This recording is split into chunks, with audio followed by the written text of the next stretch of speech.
si Idol Madla, nakakahanga, may mga hawak, gandang linyada. Ika'y inspirasyon kung bakit hanggang ngayon ako'y palaging kumakarera. Ito nga mga kalapatid, yung mga ibon natin na galing dun sa na-cancel na karera na na-hold over ng 4 na araw sa track. Ayan, malakas naman yun sa atin. Tayo, swerte pa tayo mga kalapatid sa malakas. Pero yung mga ibang kakalapate, mga tropa natin sa ibang lugar, eh mga ibon doon nila nadali. Yung iba nagkasakit, yung iba nagkabaliling. Pero sa atin, okay naman. Yung mga nabugbog lang ang mga mata. Ayan, sila puti, si off color. Pero ngayon, all goods naman sila mga kalapatid. Masigla na, makita nyo, lakas kumain. Maganang kumain. So, anlikain sila pagka hapon. So, kinakain nila yan is yung flyer mix natin. Yan, sariling mix natin. Ayan, nasinir sa atin ng Trova Pits natin na mix. Ayan, pinamix niya sa atin yan. Yan, sariling gawa na mix na yan. Hindi na yan yung mix na original na pag binili mo, yun na, may mga dagdag na yan. Kaya kita nyo, yung mais niya, ang daming mais. Ang daming sap, may kulangot pa ng sawa. So, yan yung mix na ginagamit natin kapag derby na. So, si puti, healthy. Recover na rin kagad. Dito naman sa kabila, sana ko muna to, may istorbo sila. Yun, dito naman yung hen section natin mga kalapatid. Mga babae to.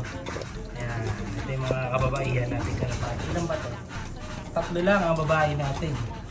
So yung isa dyan hindi sinasakay. Yung nasa gitna, hindi natin sinasakayan. Yung 2 lang. So anlikain din sila dyan 3. So di na natin pinagsasama-sama kapag ka derby na. Ang ginagawa natin mga kalapatid, wala yung lalaki sa babae. Parang silibasi system. So gaya ng ginagawa natin sa old block, iwalay lalaki, babae. So nilalagyan na lang natin ng kapares kapag yung derby na o kaya yung malapit na yung last lap ng mga karera. Doon natin nilalagyan. Dito yung mga kalawang natin, malapit na rin kunin to. So hinihintay ko lang na matapos yung lugon nila. Ayan, pag natapos yung lugon ng mga kalawang birds natin na yan, eh tatanggalin na natin sila dito mga kalapatid. Gagawin ko ng mga breeder yan para maparami ko kagad yung mga kalawang, kasi yung kalawang natin, di ba? Eh ilan lang, 3 lang yun. So mabagal ang production. So kailangan ko ng 2 backup at ito ang gagamitin natin. Ayun yung mga kalawang. Ayan. So di pa tayo nagsilinis. Kaya makapal lang, bukas pa ang linis day. So, ang linis dito eh once a week. Ayan, para masanay din sila sa ganyang environment. So ayan yung si Swerte, si Lucky Boy. Ayan, si Lucky Boy yan mga kalapatid. Yung nakaganyan yung paa. Ayan, nakakuluping yung paa.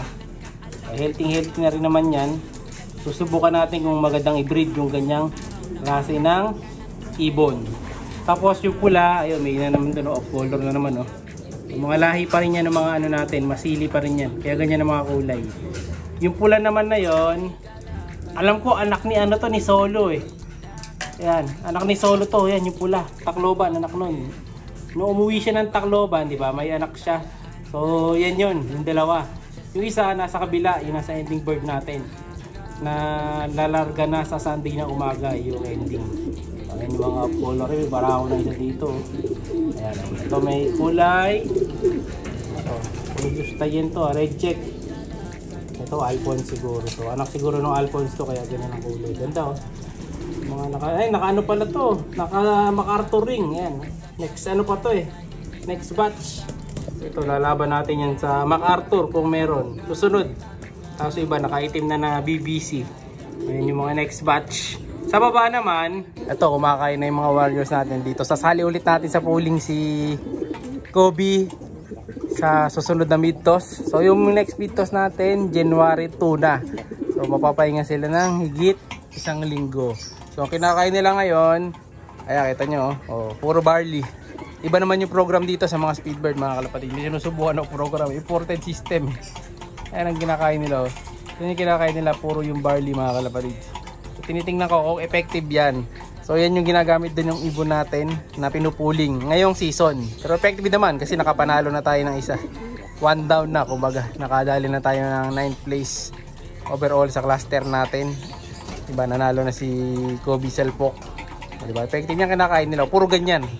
Nasa ano yata yan, 80% puro ganyan kalapatid. Kinakain naman nila eh.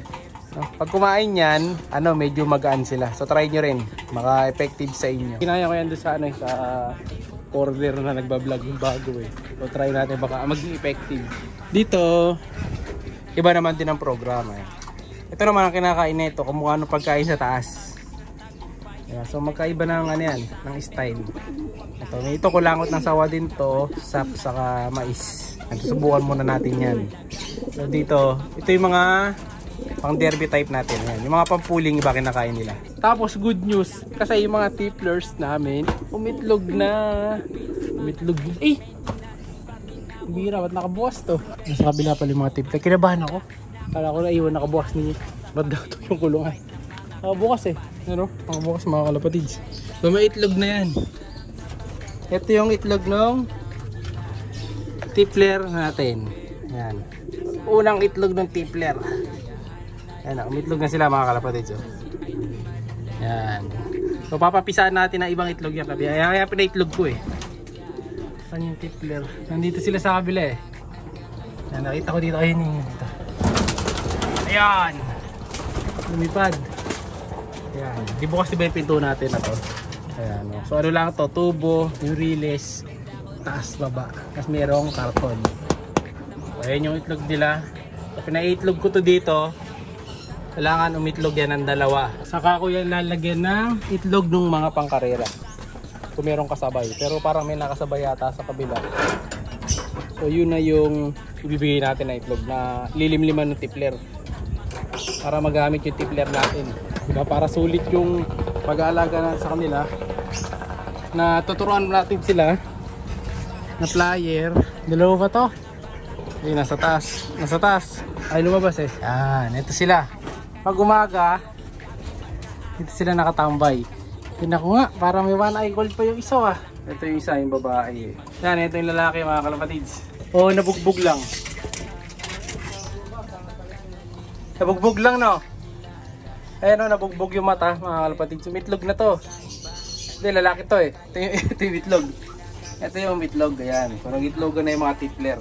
Bali yung tatlo na to, lalabas na. So yung tatlo dito, yan, lipat na. Tapos yung tatlo, back to home base kayo. Yan, dyan kayo sa mga cock section. Pinag-iwalay natin. Basta pagkain, iwalay sila ng ng pupuntahan. Yan. So good luck sa atin sa next na laban. January 2, ang balik ng karera. Merry Christmas and Happy New Year sa ating lahat mga kalapatids. May mga pauwi ngayon. Good luck, good luck. Kasabahan nyo, may bago pala ako ibon. Papakita ko sa mga susunod na araw. Yung mga pala natin dito, lovebirds, wala na, nabenta na. Ayan, wala na laman yung ilalim oh. Out na natin yung ilalim. So, nabenta na natin yan doon sa tropa natin sa may bandang Manila. Nakuha. So, nakuha yan ng kulang, kulang 2K lang yung anim na yun mga kalapatids. May discount pa yon, kaya halos kalahati lang yung presyo. So pag pipropose ulit ako ng mga i-out natin ng mga birds, mga lovebirds, so PM kagad kayo para mapa-deliver. So good luck mga kalapatid. Salamat na dis. Siya'y kalapatistang napakagaling na kinakilala.